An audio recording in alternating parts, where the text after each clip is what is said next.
ஆச்சி மசாலா. எந்த சமையலும் ருசி தேடும் ரகசியம். 20 ரூபாய்.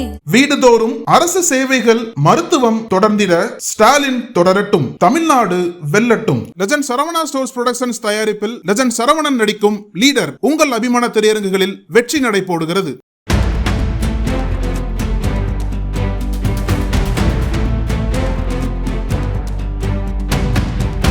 தமிழ்நாட்டில் ஏப்ரல் 23 அன்று நடைபெறவிருக்கும் சட்டமன்ற தேர்தலுக்கான முன்னேற்பாடுகள் தீவிரமடைந்துள்ள நிலையில் இந்திய தேர்தல் ஆணையம் நிர்வாக நடுநிலைமையை உறுதி செய்யும் வகையில் முக்கிய அதிகாரிகளின் இடமாற்ற உத்தரவுகளை பிறப்பித்துள்ளது. இது தேர்தல் நேரத்தில் நடைபெற்றுள்ள மிக முக்கியமான நிர்வாக மாற்றமாக கருதப்படுகிறது. இந்திய தேர்தல் ஆணையம் தமிழகத்தின் நிர்வாக நலன் கருதி IAS மற்றும் IPS அதிகாரிகளின் பணியிட மாற்றங்களை உத்தரவிட்டுள்ளது. அதன்படி தமிழ்நாட்டின் தற்போதைய தலைமைச் செயலாளர் முருகானந்தம் பணியிட மாற்றம் செய்யப்பட்டிருக்கிறார். அவருக்கு பதிலாக மூத்த IAS அதிகாரியான சாய்குமார் புதிய தலைமைச் செயலாளராக நியமிக்கப்பட்டுள்ளார். அதேபோல் லஞ்ச ஒழிப்புத்துறை DGP டேவிட்சன் தேவாசிர்வாதம் பணியிட மாற்றம் செய்யப்பட்டுள்ளார். மேலும் சந்தீப் மிட்டல் தமிழ்நாடு அரசின் ஆயுதப்படை மற்றும் ஊழல் தடுப்பு பிரிவின் காவல்துறை தலைமை இயக்குநராக நியமிக்கப்பட்டிருக்கிறார். தேர்தல் ஆணையம் இந்த உத்தரவை உடனடியாக செயல்படுத்த வேண்டும் என்றும் சம்பந்தப்பட்ட அதிகாரிகள் புதிய பணியில் இணைந்தது குறித்த அறிக்கையை மாலை 6 மணிக்குள் சமர்ப்பிக்க வேண்டும் என்றும் உத்தரவிட்டுள்ளது.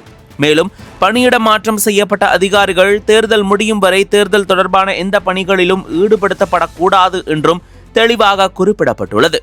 தமிழ்நாட்டில் தேர்தல் அறிவிக்கப்பட்டதை தொடர்ந்து தவிக தலைவர் விஜய் உள்ளிட்ட எதிர்க்கட்சி தலைவர்கள் தலைமைச் செயலாளர் DGP உள்ளிட்ட உயர்மட்ட அதிகாரிகளுக்கு எதிராக புகார் அளித்திருந்தனர்.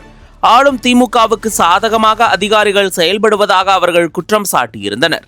இத்தகைய புகார்களுக்கு மத்தியில் தேர்தல் ஆணையம் தனது சொந்த ஆய்வின் அடிப்படையில் இந்த இடமாற்றங்களை மேற்கொண்டுள்ளது.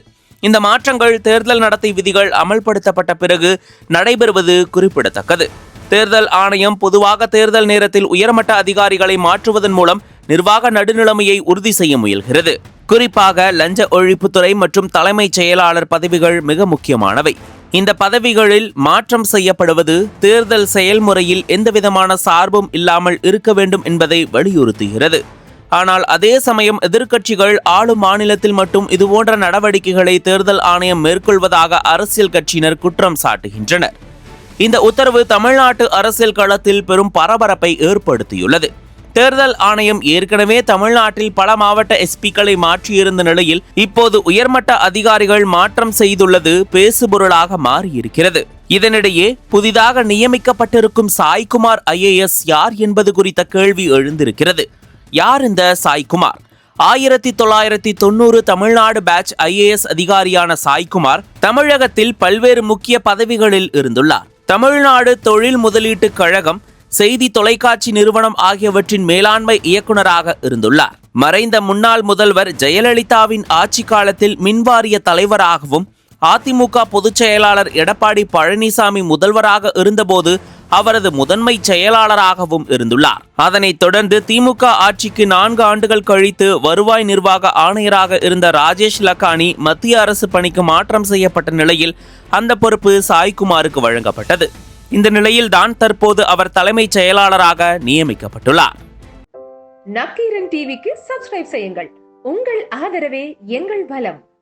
ஆசிரியர்களுக்கு நண்பனாகவும் மாணவர்களுக்கு ஆசானாகவும் திகழும் தேர்வு வழிகாட்டி. ஒவ்வொரு பாடத்திற்கும் அனுபவமிக்க ஆசிரியர்களின் துல்லியமான தெளிவான விடைகள். CNC இருக்கு, தேர்வு பயம் எதற்கு? இது தீரன் பப்ளிஷிங் ஹவுஸ் விற்பனை வெளியீடு.